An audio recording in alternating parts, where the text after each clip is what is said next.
Olá, pessoal. Boa tarde. Está começando mais um CIPAcast, o podcast da CIPAT. CIPAT é a Semana Internacional ou Interna de Prevenção ao Acidente de Trabalho. Eu sou Cristiane Benincasa, trabalho em compras e faço parte da CIPA 2025.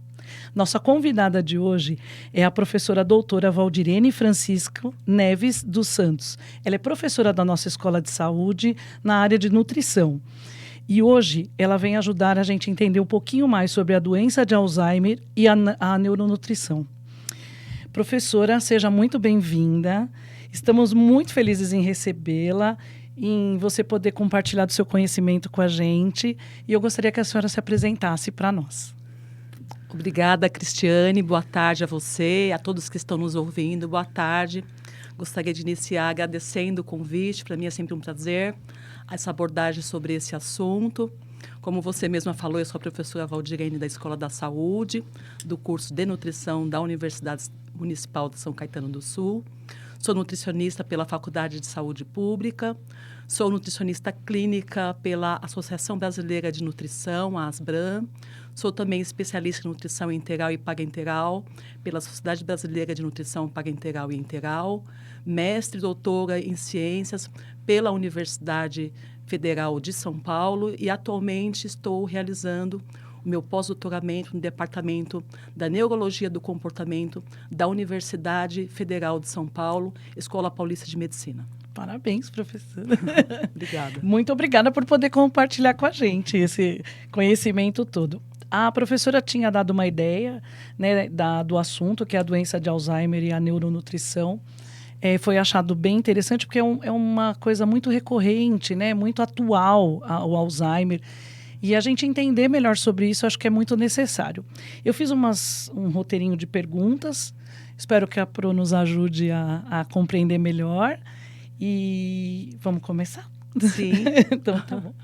Todo tipo de demência é demência de Alzheimer? Não. Na verdade, quando nós falamos a respeito da demência, é importante que nós possamos entender o que vem a ser demência. Em paralelo a isso, eu gostaria de fazer a seguinte abordagem. Hoje, todo mundo sabe que existe um envelhecimento da população brasileira, né?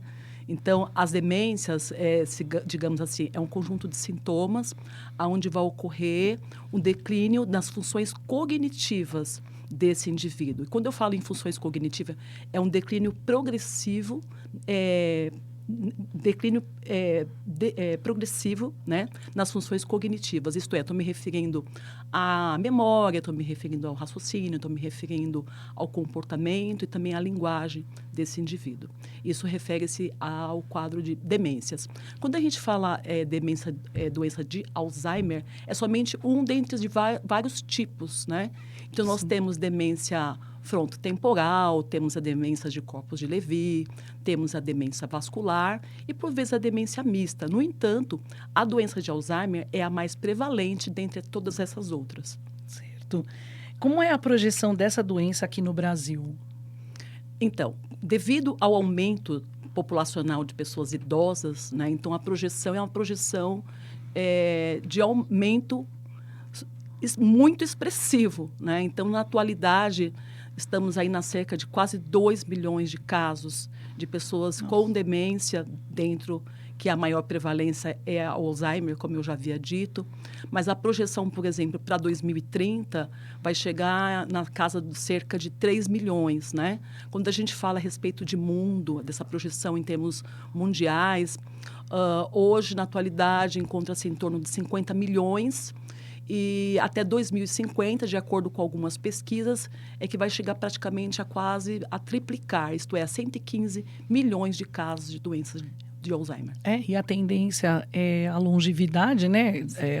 Com a medicação, com as vitaminas, mas o cérebro também precisa ter essa longevidade com saúde, né? A gente às vezes só se preocupa com o corpo, não é só o corpo, né? A mente também tem que estar bem, né? Sim, isso que você está falando, realmente essa abordagem é importante. que nós tenhamos esse espectro de pensamento, porque com o aumento da expectativa de vida, a gente precisa também começar a pensar a respeito da funcionalidade das pessoas.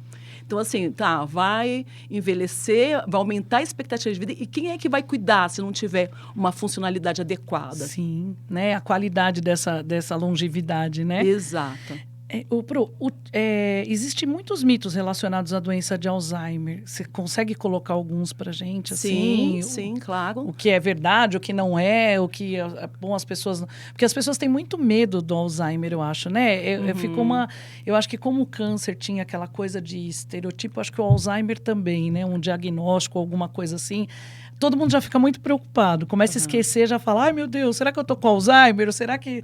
Né? Eu acredito que é uma preocupação. E o mito, ele às vezes vem para piorar, né? Essas mistificações aí, e de repente às vezes não é tão da maneira que todo mundo fala, né? Sim, na verdade existem sim vários mitos. O principal deles é que com o envelhecimento, toda pessoa que envelhece... vai perder a memória, né? Vai ter o declínio cognitivo.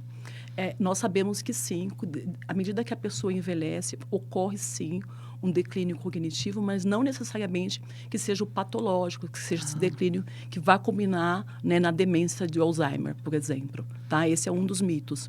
Então, não, às vezes a pessoa tem o esquecimento, né? Mas a gente não pode considerar verdadeiro, adequado, né? Aquele lapso de memória todos os dias, sempre, com frequência. Não podemos considerar essa queda, né? Esse declínio cognitivo, esse lapso de memória, que vem afetar, né, as habilidades mais complexas que a pessoa desenvolve no seu dia a dia, como, por exemplo, no planejamento. Isso não está adequado.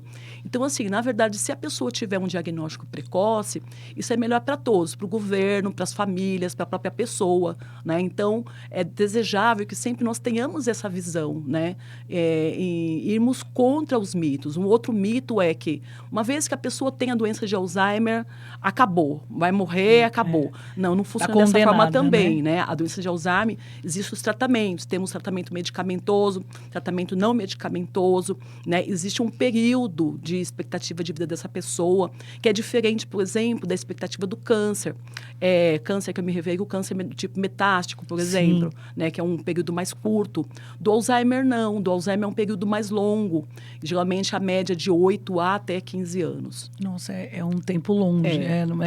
Para quem vai cuidar, para quem vai passar, né? E é nisso que a neuronutrição ela também está tendo um papel bem fundamental, né? Eu achei muito legal, acho que você tem um conhecimento vasto nessa área. Qual foi a sua motivação de ir para essa área do Alzheimer, para cursar ter esse entendimento mais claro sobre isso, sobre todos os tratamentos, tudo que é novo, né? Que eu acredito que muita coisa ainda está em estudo, né? Então, tudo demora para ser implantado realmente. E eu achei a Pro bem assim, passeia bem nessa área, fala com muita... certeza, então algum motivo a Pro teve, né? Sim, na verdade foi uma dor, né? Começou com uma dor. Em 2020, né, no começo da pandemia, minha mãe, nós tivemos o diagnóstico da doença de Alzheimer com a minha mãe. E para nós foi assim uma grande surpresa, porque nós já não tínhamos o meu pai, né? E ela era tipo a pessoa que realmente cuidava de todas nós, eu e mais 2 irmãs, né? Uma caçula, só do meio, e outra mais velha. E para nós foi assim muito difícil esse início. Eram as mulheres ali, né? Para nós foi assim, representava que nós já iríamos perdê-la. Então, nós acreditávamos no mito de que Alzheimer, rapidinho, a pessoa já iria embora. Né? Eu me lembro, as minhas irmãs choravam muito, né? Achando que minha mãe já iria partir. E é necessário que haja assim, um planejamento familiar, uma estrutura boa familiar para recepcionar essa pessoa que possui a doença de Alzheimer. E, por vezes, nem sempre, quando vem a notícia, essa família possui essa estrutura. Eu me recordo que, à época, né, minha mãe, por exemplo, ela gostava muito da casa dela. Ela não queria sair da casa dela. E ela morava sozinha. Ela era uma pessoa totalmente independente. Né? Só que aí a minha irmã mais velha, que é um pouco mais assim, sempre muito próxima da minha mãe. Ela começou a perceber que minha mãe, ela tinha perdido algumas habilidades, como, por exemplo, o planejamento, que justamente é um dos pontos da fase prodômica da doença de Alzheimer. Quer né? esquecer uma panela no fogo, exato. ou a de alguma começa coisa... a perder as habilidades mais complexas, que depois culminam nas mais simples, né? E ela não conseguia mais pagar as contas em dia, a minha irmã assumiu essas contas. Por vezes cheguei a marcar com ela, mãe, estou indo passar a Páscoa com a senhora, com a minha família, né? E vai lá, providencia ovo de Páscoa, esperando chegar lá com uma boa recepção, com o almoço pronto, e faz a couve para Valdirene, faz né? Ela fazia um prato para cada um. Sim. Cheguei a cara na porta, não tinha ninguém, porque ela esqueceu, né? Não tinha mais a minha mãe. Aí você chora, você fala, caramba, o que está acontecendo? Então você vê que vai tendo mudanças comportamentais, assim, bastante importantes. E até chegar no ponto que, quando você leva ao médico, ao neurologista, fazer aquela bateria de exames e vem o diagnóstico. Olha, o Alzheimer é avançado, né? Moderado avançado, foi o da minha mãe, o diagnóstico. E, na ocasião, as minhas irmãs entraram no desespero, achando que já íamos perdê-la. Então, entra a parte emocional, né? Fora a parte de você ter que se reestruturar. Aí a minha irmã mais velha falou assim, ela sempre foi muito cuidadosa, que a minha mãe eram sempre muito amigas, né? Não que as demais não fossem, mas elas eram mais próximas. próximas. Aí ela falou assim, todo mundo agora vai ter que morar com a mãe. Aí eu falei, mas Marina, como que isso vai acontecer, né? Ela falou assim, não, nós temos que nos arranjar para oferecer o melhor nesse último período, e o melhor para ela é a nossa companhia. Então eu vou sair do meu trabalho, né? Minha irmã é farmacêutica, e já culminou também num período que ela já havia cumprido todo o período, assim, de os 30 anos de trabalho, né? Para entrar numa aposentadoria. Aí ela foi e falou assim, eu vou me aposentar para ficar com a mãe e você intercalar com vocês, e vocês se adequem para nós cuidarmos da mãe na casa dela, porque a mãe não quer sair. E ali começou os conflitos, porque a mãe é compartilhada.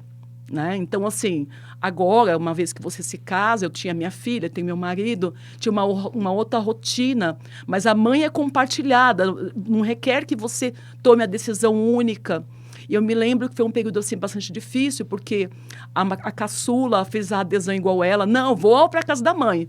E os maridos são uns anjos, né? E os maridos quiseram, tudo bem, aceitaram. E o meu falou assim, eu não vou. Eu não vou morar na casa da sua mãe. Se você quiser ficar um tempo lá, você pode. Mas assim, eu não vou porque eu acho que ela tem que vir. Aí vem as questões, né? Sociais, as questões de família. E nesse período tem que tomar muito cuidado, a abordagem, para que não ocorra conflitos. Porque os irmãos, eu entendo assim que são os irmãos de sangue, eles vêm para fazerem a diferença nas nossas vidas. Porque na hora que você precisa mesmo, pelo menos na minha, né? Você vai contar com quem? É com o irmão de sangue. Sim, então, assim, a gente sempre teve um bom relacionamento. E eu não queria, assim, ter conflito com as minhas irmãs nesse momento. No entanto, também não gostaria de ter conflito na minha casa, com a minha família, né? Então, foi um momento que eu tive que buscar aconselhamentos quanto à parte de comportamento, de como saber lidar, né? Não só com o doente, mas também com toda a situação, Exato, né? Que vocês tiveram que se reorganizar, né? Exato. E não é só vocês 4, né? Ela e mais vocês 3. Eram todo mundo família envolvido, né? Todos os envolvidos, né? Aí, nessa nuance, eu me recordo que eu tinha que estruturar algo que não viesse contra, né? Assim, ter complicações na minha família, na minha casa com meu marido e minha filha, e, ao mesmo tempo, também com as minhas irmãs. Sim. Então, eu busquei apoio, busquei suporte para saber como lidar com isso, recebi, coloquei, assim, em xeque o que foi as orientações e deu super certo, né? E foi nessa ocasião que eu resolvi estudar a doença de Alzheimer. Eu falei, está na hora de eu voltar para a academia, para estudar um pouco mais, porque eu já atendia pacientes com Alzheimer, mas aquele grau, assim, o último grau, né? O grau mais grave, que é o acamado, mudo, sem controle do esfíncter. Eu já atendia esses pacientes e aquilo me deixava, assim, muito triste em saber que agora não teria mais a minha mãe como ela era, né? Mas assim que em breve poderia trilhar por esse caminho, esse patamar de último estágio. Aí eu pensei, eu falei assim, olha, não, eu vou estudar porque eu vou tentar protelar o máximo possível essa última etapa, né, da doença de Alzheimer. E foi o que eu fiz, né? Eu tive um colega, um grande amigo à época, que ele era paramédico, doutor paramédico, lá do departamento da neurologia, e ele me apresentou, o doutor Gustavo Mello, neurologista hoje, que é diretor clínico do departamento do NUDEC, de pesquisa, também, e Dr. Paulo Bertolucci, que é o professor titular da disciplina e Departamento da Neurologia do Comportamento da Escola Paulista de Medicina. E algo bastante bacana que esse amigo meu me falou à época, né? Vou chamá-lo aqui de Gabriel, para não relatar o nome verdadeiro. Ele falou para mim o seguinte: Valdirene, sabe que eu gostaria de ter a minha mãe com doença de Alzheimer? Ai, meu Deus. Eu olhei assim, eu falei, meu Deus do céu, o que ele não tá sabe falando, o que é isso, né? Mas eu me lembro que quando eu estava na saúde pública, eu fui aluna monitora de um professor que era um professor de antropologia social. Eu aprendi muita coisa com esse professor. Dentre eles, você conseguir lidar com o estranhamento com a cultura do outro, né? Então, eu peguei, eu parei... Você falou, você tem aí eu todo falei direito. assim, Gabriel, explica pra mim por quê, né? Que você está falando isso, eu tô né? sofrendo de estar nessa situação, exato. Né? Eu quero entender o porquê. Falei, de repente, ele tem, né, uma visão que eu vou melhor, né? Uma visão melhor do que a minha, porque a minha era de muita dor. Tá muito ruim ainda, de aflição, né? de dor.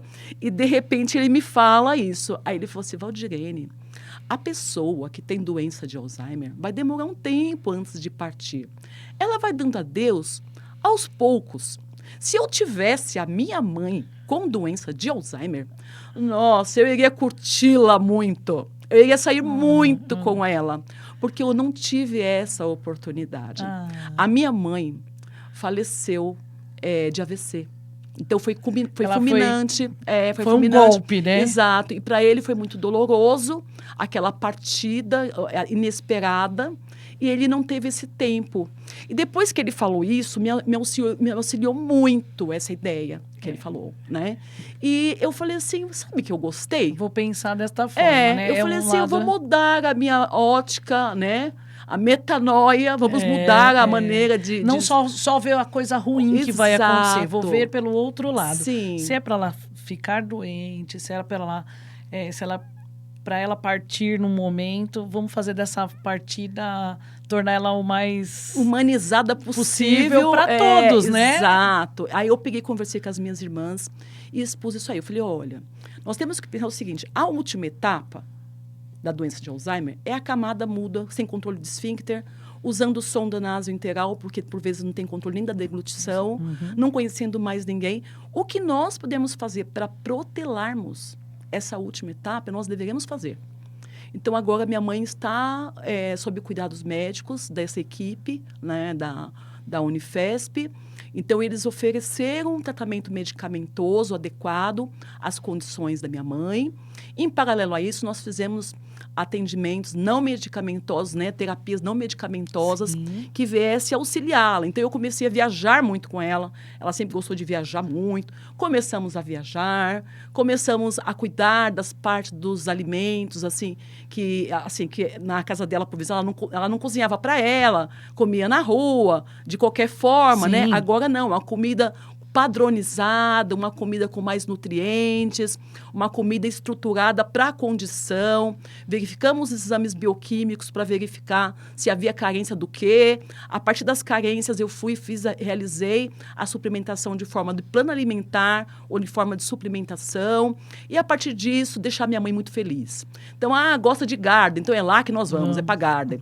Gosta de viajar, então é para lá que nós iremos viajar. E, a partir disso, nós percebemos que houve, a gente sabe que a doença de Alzheimer é uma doença progressiva, irreversível, né? Ela é degenerativa e aí ela é irreversível, é progressiva. Sim. Tá? Não posso dizer que houve uma melhora. Né, da demência, mas da uma doença. Mas nós conseguimos mantê-la num patamar, né, onde nós pudéssemos interagir com ela, inclusive na parte social, onde ela pudesse ter a oportunidade de ter essa sociabilidade com outras pessoas, melhorar, ter o despertar cognitivo, né? Então, às vezes, ela gostava muito de compra, nós levávamos, quando ela vai para casa, a gente levava ela no shopping.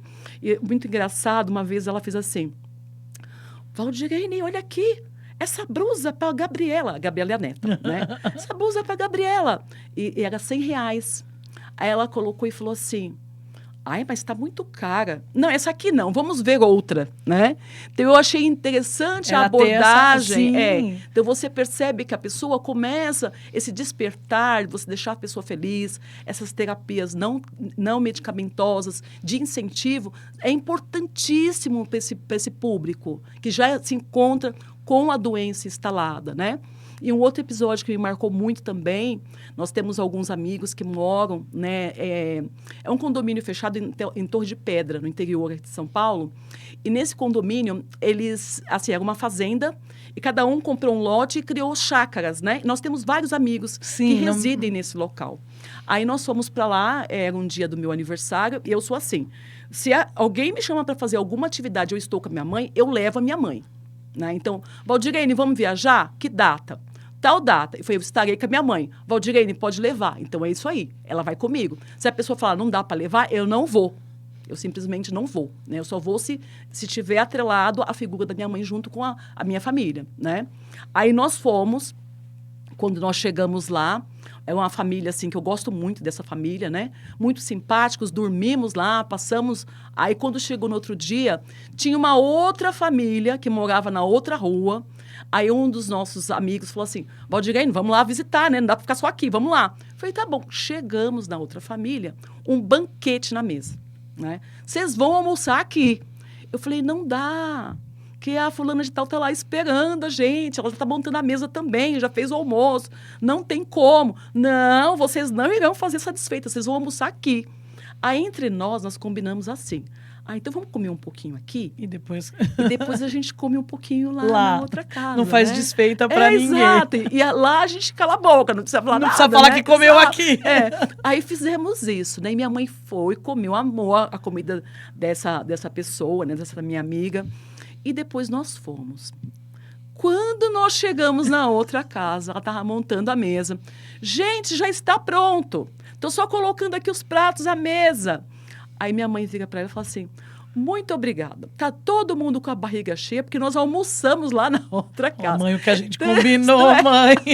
A memória episódica, que é algo que se perde, geralmente, na doença de Alzheimer avançada, né? Essa memória episódica funcionou naquele momento que nós não esperávamos, né? Depois nós demos muita mãe, era para você ter esquecido que você tinha comido.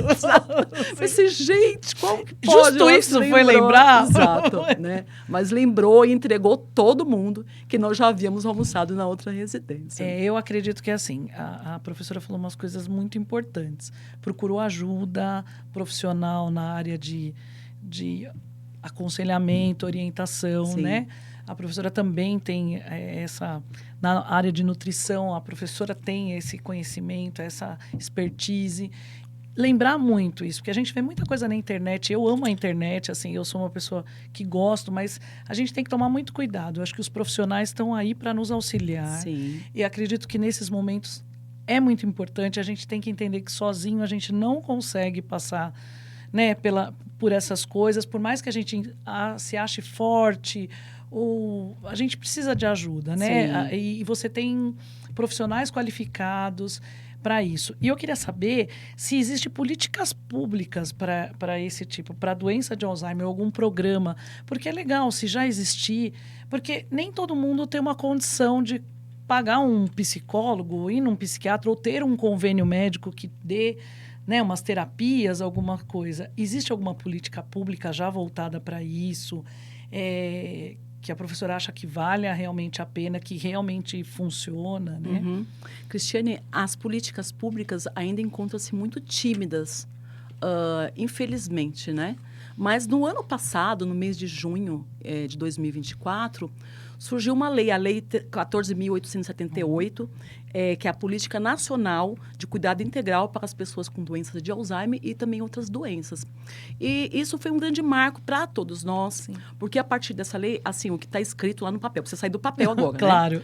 né? Então, eles preconizam, por exemplo, quantos neurologistas nós temos no Brasil inteiro? Será que a quantidade de neurologistas que nós dispomos será uma quantidade suficiente para conseguir Já que o aumento até, diagnosticar essa população, uma vez que o maior fator de risco, né, não modificável para a doença de Alzheimer é a idade. E uma vez que o Brasil encontra-se nesse processo, né, de envelhecimento, será que nós temos profissionais, né, qualificados, sejam neurologistas, sejam...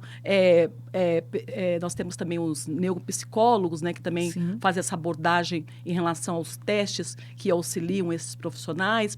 Então, assim, como que poderia ser feito isso? Então, nós percebemos que ainda há uma timidez em relação a essas políticas públicas, né? Então, por exemplo, a gente vê campanha Outubro Rosa, né? Então, agora, Setembro Amarelo, prevenção contra o suicídio.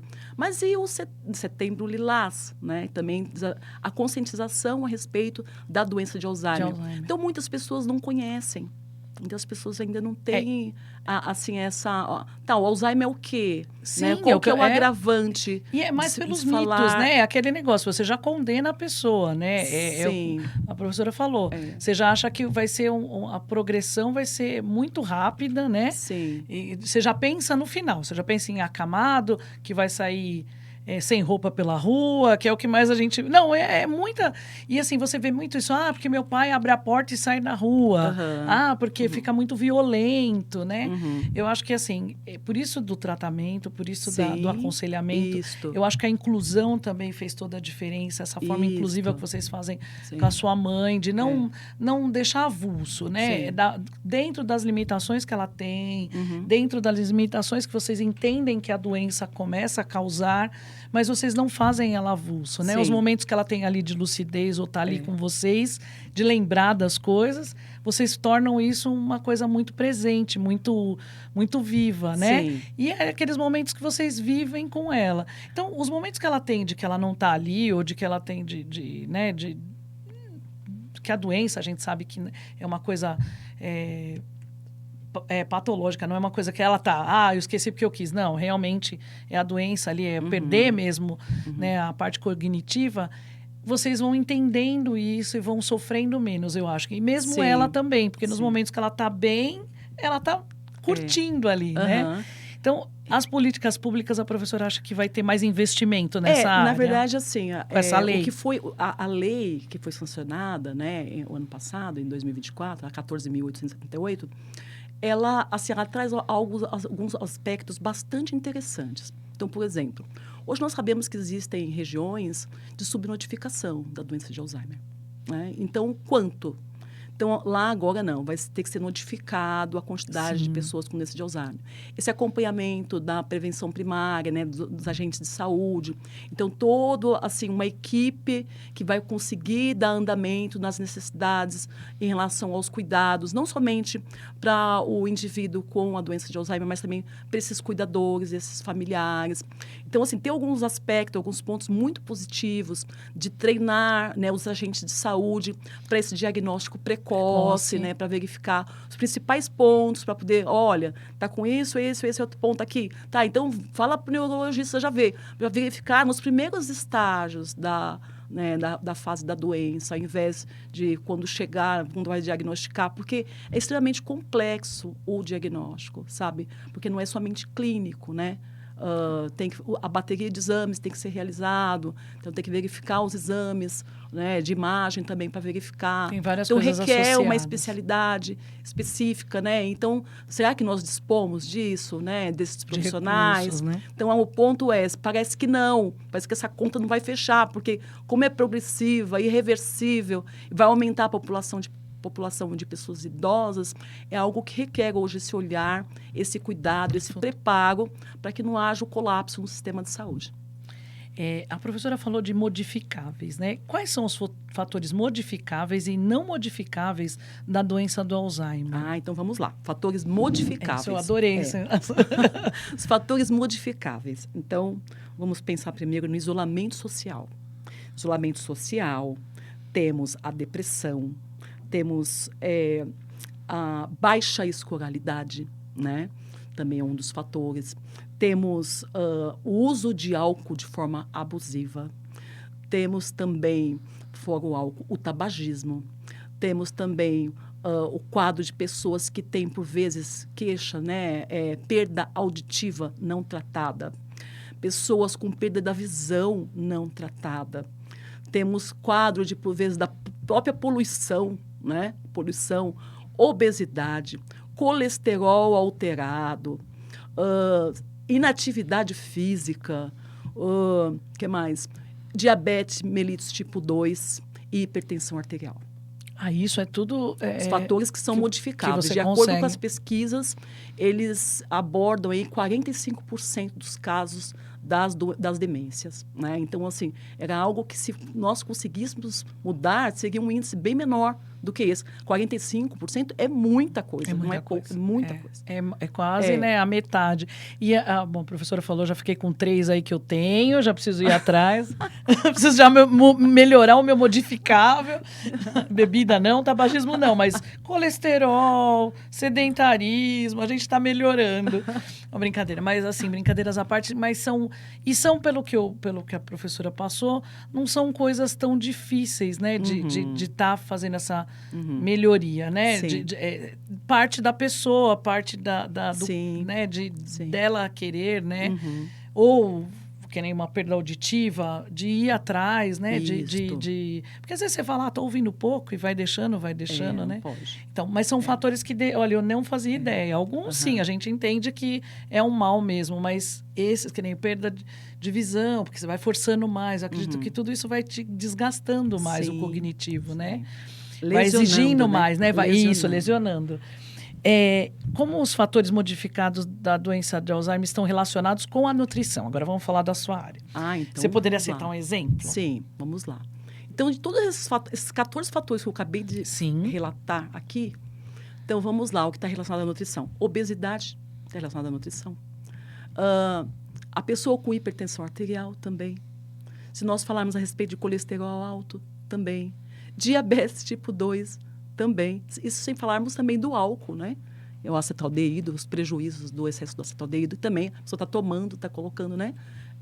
O álcool. Então, quando a gente olha, né, esses fatores, olha de 14, quantos, né, relacionados com a nutrição. E agora vamos pensar um pouquinho, por exemplo, no caso da pessoa com obesidade, né? Obesidade, existe uma inflamação de baixo grau nesse corpo. Como essa inflamação de baixo grau pode afetar? Vamos pensar um pouquinho sobre isso. A mesma coisa no colesterol alterado. Como que esse colesterol alterado, né, pode afetar? Então, eu vou na parte do início da patologia, né, no início da patologia. Porque quando a gente fala da doença de Alzheimer, é uma doença, como eu falei, progressiva, irreversível. Ela é incisiva, né, insidiosa, né, progressiva insidiosa. Então, isto é algo que, no começo, não aparenta ser tão grave. Ela começa de forma muito discreta. Então, vai ocorrer uma degeneração do sistema nervoso central. Ela começa assim, com essa degeneração desse sistema nervoso central. E nesse período, esse período que a gente chama de pré-clínico, né, é um período onde a pessoa, por vezes, tem os lapsos de memória, tá? Tem os lapsos, e que, por vezes, se confundem com lapsos de memória da idade mesmo, né? Que não é a patologia, né? Por vezes a pessoa pode, ela não conseguir diferenciar uma coisa da outra, né? Não consegue discernir dessas diferenças. Só que a doença de Alzheimer, ela é marcada pela formação de placas beta-amiloides, né? São placas sinis, onde existe uma proteína. Essa proteína é chamada proteína degradadora de amiloide, né? Essa proteína, ela tem um papel muito importante no nosso corpo, porque ela vai lidar com a parte da plasticidade. Então, vai lá, que é a plasticidade? Eu estou falando, você tem que pensar, você tem que raciocinar no que eu estou falando. Então, a sinapse entre esses neurônios, né? Essa proteína, ela possui esse papel de impacto, de conseguir regular. Então, ela é importante, sim, nessa parte dos neurônios, só que ela não pode estar em excesso. Entendeu? E no caso da doença de Alzheimer, encontra-se uma placa senil com uma porção enorme dessas proteínas, que a gente chama de proteína beta-amiloide, tá? Junto também com a proteína tal, que é uma outra proteína. Valdirene, por que você está falando disso? Porque para nós entendermos como que é a atuação da inflamação, nós temos que falar dessa proteína. Por quê? Porque, por exemplo, quando a pessoa come muito açúcar, né, ela tem um quadro de resistência insulínica, por exemplo. Ou ela tem um quadro do diabetes mellitus, tipo 2, que tem a resistência insulínica. Então, ela produz muita insulina.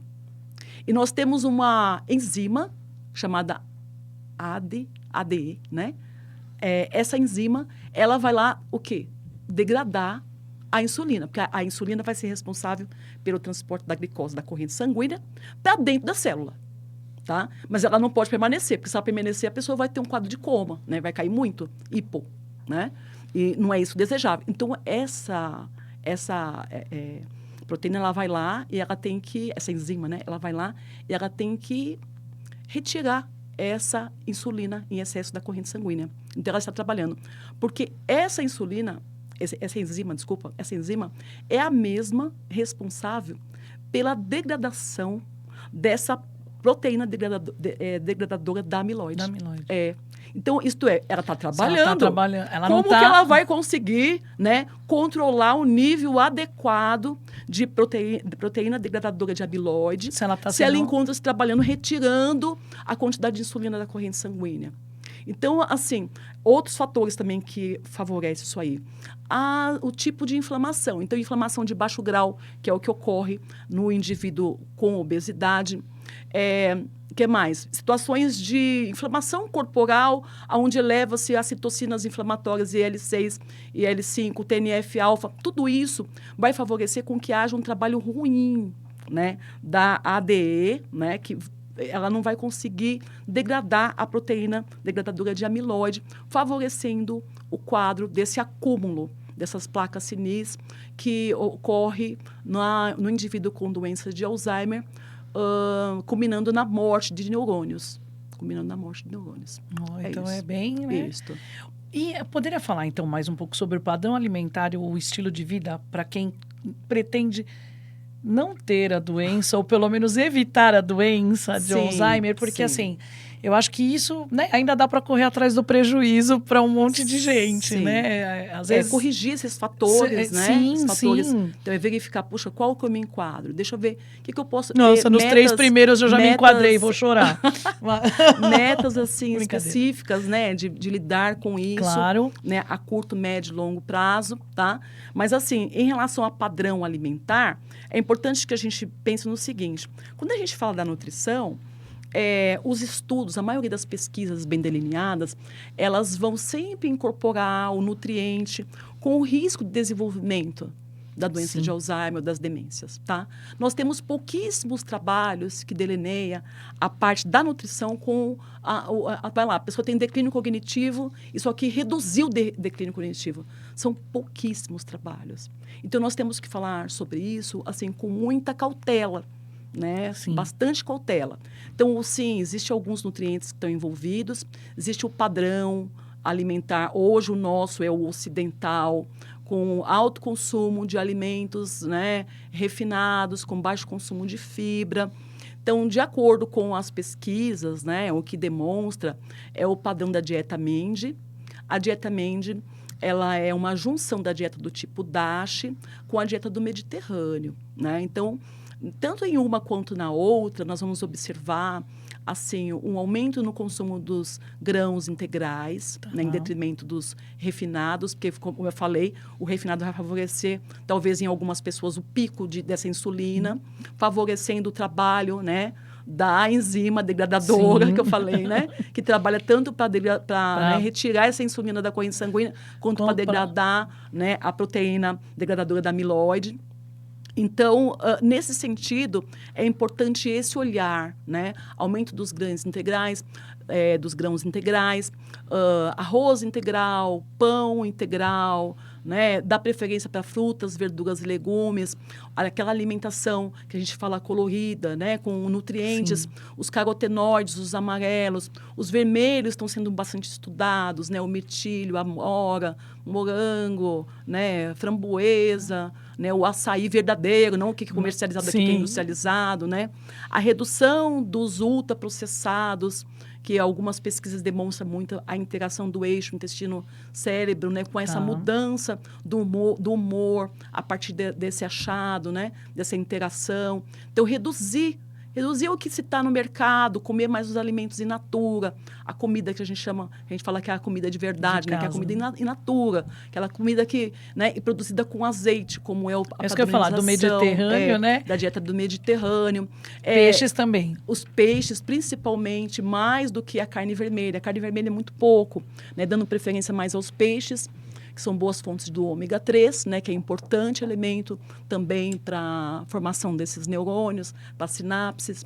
E, fora isso, né, a redução da carne vermelha, dando prioridade para a carne branca, e o consumo do azeite, né, o consumo do azeite também é bastante importante. Ah, legal. Nós falamos bastante agora da parte, né, da pessoa com a doença, de toda... E qual o conselho que você daria para quem cuida dessas pessoas, né? Para os cuidadores da doença, sejam eles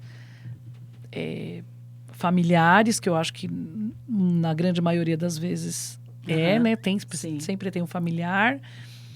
E também os cuidadores. Eu acho assim, mais porque você teve essa vivência e como você falou que as políticas públicas ainda são bastante tímidas.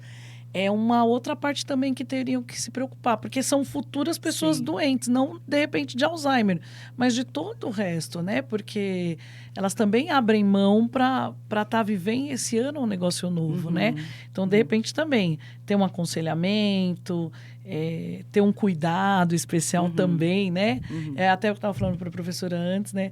Cuidar de quem cuida, né? Sim. Isso eu acho que seria muito importante, né? Sim. Porque quem cuida... tá ali, tá tentando fazer o seu melhor, eu acredito sempre nisso, né? E às vezes não teve escolha, porque veio e tem, e aí é o que você falou, muda a vida de todo mundo, né? Dos envolvidos, né? Vocês tiveram a sorte de ter uma família unida e de ter irmãs que se dão, e maridos, e a família que eu digo geral, que se uniu para esse cuidado, que entendeu esse cuidado, né? Mas a gente sabe que na maioria das vezes o abandono de quem ficou para cuidar e de quem está doente, às vezes acaba tendo mais incidência, né? Então, qual o conselho assim daria para quem é o cuidador ou para quem vai passar por isso? O que poderia amenizar tudo isso, né? Então, às vezes os cuidadores, né? Eles têm assim a percepção de que, eu lembro da minha irmã ela é muito caprichosa, a mais velha, né? Que cuida da minha mãe. Muito caprichosa, tudo. A roupa da minha mãe, tudo branquinha, assim. Você olha, até dói no olho. Então, né? É sempre muito caprichosa com a minha mãe. E às vezes, a pessoa, ela tem em si, não somente a minha irmã, mas eu já vi outras pessoas, né? Com isso, que são cuidadores, achar que aquilo que ela tem em si é suficiente para a pessoa que está com a doença, né? Sim. E, na verdade, a pessoa que cuida de uma pessoa com Alzheimer, ela é uma guerreira, né? Não é qualquer uma mesmo, é uma pessoa que é guerreira. Sim. Porque muitos familiares, por vezes, acabam sobrecarregando um único e fica somente aquele guerreiro, né? E os outros acham que não tem esse dever no cuidado do indivíduo. É algo que também tem que ser desmistificado. Às vezes não se acha apto, né? Porque, também. Sim, tem essa situação. Né? Mas hoje nós já temos associações de apoio aos legal. cuidadores. A Associação Brasileira do Alzheimer é uma das que possui, né, esse tipo de assistência a cuidadores. Nós temos outros no Hospital das Clínicas de São Paulo, também possui. Nós temos alguns online que são pagos, né? Mas o meu conselho para essa pessoa é que ela precisa se cuidar. Também, né? Ela precisa não se pode cuidar. se esquecer, né? Então, ela precisa ter tempo para ela. Ela precisa entender que, assim, às vezes a pessoa tem a sensação, meu pai, minha mãe tem Alzheimer, então eu também vou morrer. Não necessariamente. Somente se for a pessoa que tem o aporte genético, não são todas, mas essa pessoa tem atividades que ela pode desenvolver, cognitivas, que vai de encontro à melhora. Eu costumo falar o seguinte, que o cuidador ele tem que ser feliz, assim como a pessoa que possui a doença de Alzheimer, né? Então, essa parte do isolamento social, não. Essa pessoa ela tem que ter relacionamento, ela tem que continuar tendo relacionamento, ela tem que ter trocas com outras pessoas que também possuem a mesma dor ou não, pessoas profissionais que possam auxiliar, porque somente lembrando que a última etapa da doença de Alzheimer é esse indivíduo acamado, esse indivíduo mudo, esse indivíduo que por vezes não tem controle mais sobre o esfíncter, porque ele vai perdendo as habilidades. Então, se eu consigo ter esse diagnóstico precoce, isto é, no estágio pré-clínico, né? Porque nós temos o estágio pré-clínico, é o início, temos o estágio prodômico e depois vem a doença de Alzheimer. Então, no estágio pré-clínico, é só os lapsos de memória. Se eu consigo ter um diagnóstico precoce, isso vai ser melhor para esse cuidador. Isso vai ser melhor para essa família. Isso vai ser melhor para o Estado, para o governo, porque vai ser mais barato. Agora, se eu vou ter esse diagnóstico muito mais tardio, ele vai sair muito mais caro para todo mundo, né? Seja para a família, seja para o governo, seja para a pessoa. Então, assim, esse cuidador, se ele tiver essa habilidade de falar, olha, eu preciso conhecer mais, seja sobre a nutrição, seja sobre relação a esse incentivo cognitivo a essa pessoa. Então, hoje nós já dispomos de lugares, né? No Rio de Janeiro, tem um centro-dia específico, em Volta Redonda, específico para pessoas com a doença de Alzheimer, que visa justamente isso, esse incentivo cognitivo. Como que eu faço para incentivar essa pessoa a manter ali os neurônios que ficaram, né? Deixar ela um tanto mais ativa. Então, a gente vê prática de jardinagem em alguns lugares, né? Então, é importante. Esse cuidador, ele tem que ter esse conhecimento, tem que chegar até ele, esse tipo de conhecimento. Nesses grupos de apoio, vem de encontro a auxiliá-lo nesse manejo, dessa maneira como lidar com esse indivíduo com a doença de Alzheimer. Muito, muito interessante. E o que a professora acha que necessita mudar? Vamos para fechar assim. Necessita mudar a mentalidade de uma maneira geral, né? Nós precisamos encarar de uma maneira muito mais séria a doença de Alzheimer. Ela está chegando com o aumento, nós falamos sobre os fatores modificáveis, os fatores não modificáveis, né? A idade. Né? Com a idade, aumenta-se a chance, o risco da doença de Alzheimer. Tá? Então, após os 65 anos, né, aumenta-se a chance. 85, esse percentual praticamente dobra, né, esse percentual. Então, assim, é algo que nós não temos como mudar. Então, nós precisamos conhecer qual estratégia montaremos a partir disso, desse conhecimento, para lidarmos com isso, na hipótese de ocorrer sim ou não, né? Se não ocorrer conosco, vai ocorrer com algum ente querido, alguém que a gente ama, próximo, alguém que a gente, né? Como que nós iremos lidar com isso? Então, essa mentalidade, né, de achar que nós precisamos mudar. Eu acho que essa interação tem que partir de nós, Cristiane, né, de uma maneira assim, num contexto geral. É essa a minha ótica. Eu queria agradecer a professora. A gente chegou ao final do nosso podcast, do episódio de hoje. Foi uma conversa enriquecedora. A professora tem uma luz, assim, para quem eu que estou aqui perto, estou sentindo, assim, trouxe essa coisa boa para uma visão mais humana da doença de Alzheimer, de quem de repente está passando por isso, saber que não é o fim, né? Não é o fim, é o meio, e a gente pode cuidar desse meio para tornar o fim mais saudável, mais fácil para todo mundo, ou pelo menos um pouco menos dolorido, né? Eu queria agradecer muito, professora. Espero que as políticas públicas realmente consigam. Espero que a professora continue fazendo a diferença. Obrigada. E não só na vida da sua mãe, mas de todo mundo, que a professora conseguir. Precisamos de pessoas assim, né, no mundo.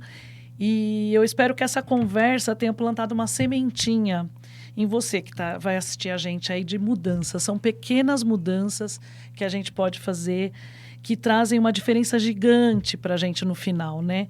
Então, no dia a dia, lembre-se de procurar um profissional para te orientar, é a principal. Eu acho que não é a gente achar que na internet tem as dietas corretas ou que, né, ou os tratamentos corretos. A gente precisa ainda, né, do tete a tete. A gente tem profissionais qualificados para isso. Então, se você perceber ali que na sua família tem um histórico, como a professora falou, como toda doença, a prevenção é o caminho, né? Você conseguir também diagnosticar antes, eu acho que é o principal. Você consegue protelar muitas coisas, você consegue melhorar muitas coisas, né? Isso. Então, procurar os profissionais. E se for para guardar uma ideia hoje de tudo que a gente trocou aqui, eu acho que, assim, alimentação, o cérebro e o estilo de vida é um time que tem que andar junto. Não dá para você, vou só cuidar do corpo, Não, isso. São 3 coisas que tem que andar acompanhada e são inseparáveis. Então, cada escolha que a gente fizer, desde que a gente coloca no prato, a noite de sono, se desafiar a fazer algo novo, botar a camisa para suar, fazer um exercício, seja dentro do que der para você, na hora que dá, né? Uma caminhada, ser feliz, fazer o que te faz feliz. Eu acho que é um ponto a mais para a gente preservar a memória e para a independência nossa no futuro, já que a longevidade é uma coisa hoje que está aí, né, para todos nós. Então, valeu demais. Professora, muito obrigada.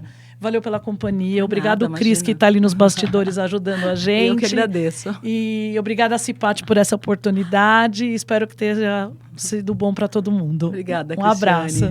Tchau.